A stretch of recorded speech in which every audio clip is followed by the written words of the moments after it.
Pour son dernier match de phase de groupe, les Bleus, déjà qualifiés, affrontaient la Tunisie qui, elle, pouvait encore se qualifier pour les huitièmes de finale. Les Tunisiens sont éliminés malgré leur victoire face à l'équipe de France, 1-0. Déjà qualifiée et quasiment assurée de terminer première de cette poule D, l'équipe de France jouait pour l'honneur, ou presque, son troisième match du groupe face à la Tunisie. Comme en 2018 contre le Danemark, Didier Deschamps a profité pour faire démarrer l'équipe des coiffeurs et préserver ses titulaires en vue des huitièmes de finale le week-end prochain. Mandanda, dit Sassi pour sa première sélection, Konaté, Camavinga, Veretout, Guendouzi, Youssouf Fofana, Randal Kolo Muani et Kingsley Coman entraient dans un 11 où seuls Varane et Chouameni enchaînaient. La Tunisie, elle, se présentait plus conquérante sur la pelouse d'Al Rayyan. Il faut dire qu'en cas de victoire, combinée à un score favorable dans l'autre rencontre du groupe, Australie-Danemark, les Aigles se hisseraient eux aussi au tour suivant. Ils jouaient crânement leur chance dans cette première période, dominant les duels et profitant du manque de repères de leur adversaire. Kandri pensait même ouvrir le score sur ce coup franc de Khazri avant d'être signalé hors-jeu à la 6e minute. Un premier coup de chaud rapidement suivi de quelques mouvements collectifs qui mettaient les Bleus en difficulté. Latéral gauche, Camavinga vivait un calvaire, tout comme Guendouzi et Veretout au milieu, incapables d'assurer. Seul Coman manquait une bonne opportunité après un service de Fofana, tandis que Khazri testait les gants de Mandanda. Les tricolores redressaient un peu la tête à l'approche de la pause, mais ça ne suffisait pas pour calmer les ardeurs tunisiennes. Ce léger temps fort était de bien trop courte durée. Au retour des vestiaires, les Bleus semblaient moins perdus sur le terrain, sans pour autant maîtriser les éléments. La preuve par l'engagement car Louini frappait au-dessus après avoir remporté son duel. Puis Khazri, plus agressif, profitait d'un ballon égaré par Fofana pour filer et s'en aller battre Mandanda. 1-0. Les Tunisiens avaient fait le plus dur en ouvrant le score et peut-être même la porte des huitièmes de finale.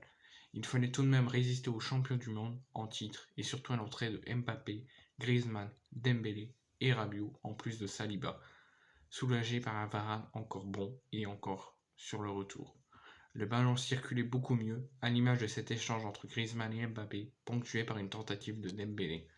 Ce renversement de jeu conclu par une volée de Rabiot hors cadre, le numéro de Solis de Mbappé ou encore ce jeu à 3 où Kolo Muani manquait le cadre d'un cheveu, le danger se rapprochait et on pensait voir Griezmann arracher in extremis le nul d'une volée du droit à la 90+8, mais celle-ci est finalement annulée dans la confusion. Cette victoire de la Tunisie 1-0 ne sert malheureusement à rien, puisque dans le même temps, l'Australie a battu le Danemark. Donc on retrouvera les Bleus et on espère d'un meilleur visage face à la Pologne, donc le deuxième du groupe C, ça vient de se terminer. L'Argentine a fini premier, donc est qualifiée et affrontera l'Australie en huitième de finale. Les Bleus qui ont fini premier de leur groupe affronteront le deuxième qui est la Pologne en huitième de finale, le week-end qui arrive. Donc les Bleus, ça sera dimanche prochain à 16h.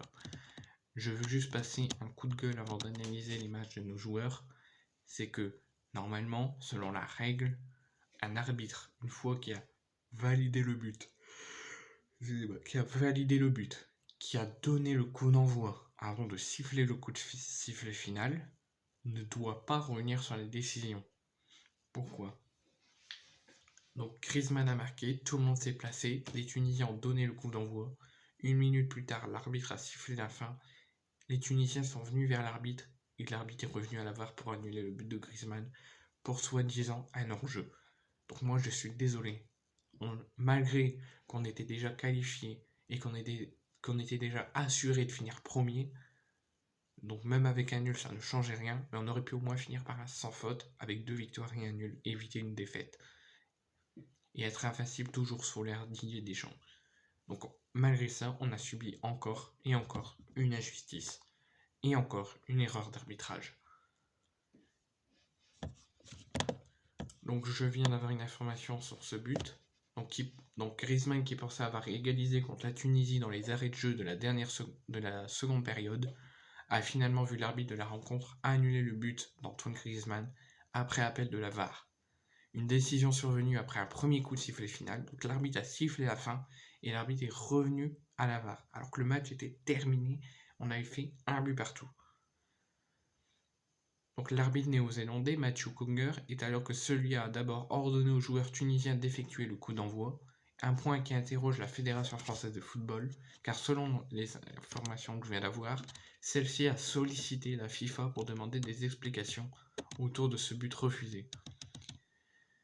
Donc selon le règlement, si le jeu a repris après avoir été arrêté, l'arbitre ne peut effectuer une analyse vidéo, sauf en cas d'identité erronée, par exemple d'un joueur sanctionné d'un jaune ou d'un rouge, ou en cas d'infraction passible d'exclusion telle qu'un comportement violent, crachat, morsure, ou propos ou actes blessants, grossiers ou injurieux. Voilà. Si l'arbitre est revenu, s'il y aurait eu ça, que l'arbitre est revenu et qu'il y aurait eu une sanction, là ça serait normal. Mais ça n'a pas été le cas. Si on suit ce texte, la VAR n'aurait donc pas dû intervenir et la France aurait dû finir par un match nul. Donc voici ce que dit Deschamps. Je suis en attente d'une réponse sur le règlement. L'arbitre a sifflé le coup d'envoi après le but de Griezmann et la fin du match et je ne suis pas sûr que le match pouvait reprendre. Je suis allé voir l'arbitre pour discuter. Je suis en attente d'une réponse et je ne dirai pas ce qu'elle a dit. Je ne veux pas le mettre en cause. Alors la possibilité que la FIFA revienne sur le score et accorde le but de Griezmann reste infime, sachant que même un nul n'aurait pas changé le groupe parce qu'on aurait fini premier et qualifié de toute façon. Mais ça peut. On ne dit pas non si la FIFA revient sur le score et nous permet d'avoir un match nul. Si on revient sur les joueurs de l'équipe de France, donc Steve Mandanda a 37 ans et 247 jours. Le portier-aîné est devenu le joueur le plus âgé de l'histoire à évoluer en équipe de France. Pourtant, ses premières minutes n'ont malheureusement pas été sûres. Il oublie de sortir sur corner, bien sauvé par Raphaël Varane, et surtout, il boxe un centre alors qu'il n'y avait personne aux alentours. Donc pas franchement rassurant au départ, il s'est repris en s'imposant devant Slimane et une frappe de caserie, il ne peut pas grand-chose sur le but encaissé. Je tenais juste à faire ça sur mon Wanda, mais en fait je ne vais pas commenter, le match qu'ils ont fait les joueurs parce que je n'ai pas vu le match. J'ai eu les résumés qui m'ont été dits, j'ai vu le résumé, j'ai fait un petit débrief, là je l'ai mis sur mon ordinateur, je l'ai lu, donc selon moi ce que j'ai vu sur le résumé, mais je n'ai pas vu le match donc je peux pas dire comment les joueurs ont joué, mais je tenais à le faire pour dire d'avoir fait quand même un troisième débrief pour suivre le RIMT et surtout passer un coup de gueule à l'arbitrage. Donc maintenant on travaille. S'ils reviennent sur le score, ils nous accordent un point, c'est bien. Sinon, concentré, on travaille, on se blesse pas et on va essayer de se qualifier contre la Pologne en 8e de finale.